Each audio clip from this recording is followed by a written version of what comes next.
আমি রাত 8টার সময় লাইভে আসব।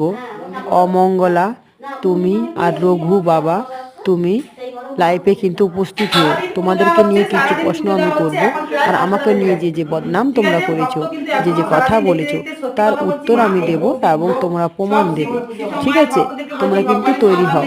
আমি জীবনে কাউকে কোনোদিন ভয় পাই না, কারণ সত্যের পথে আছি, সত্যকে নিয়ে লড়াই করছি। যে ঠাকুরকে আমি পুজো করি সেই ঠাকুরকে তুমিও রেখেছো, তাকে যদি অবহেলা তুমি করো, অপচারদা তুমি করো, আমি কিন্তু সহ্য করব না। কারণ শিব শ্যামা আমাকে বলেন যেগুলো সেগুলোই আমি করি। বুঝতে পেরেছো? ওনার আদেশ ছাড়া আমি কিচ্ছু করি না। শ্যামা মা, আমি সবসময় লড়াই করব সত্যের পথে, ঠাকুর দেবতাকে নিয়ে। তাই ভগবান আমাকে যেভাবে পরিচালনা করেন আমি সেইভাবেই পরিচালনা করি নিজেকে। বুঝেছো? মাথায় রেখো এই কথা। তুমি যে বদনাম আমাকে দিয়েছো তার উত্তর তোমাকে দিতেই হবে। এই উত্তরের জন্য রেডি হও।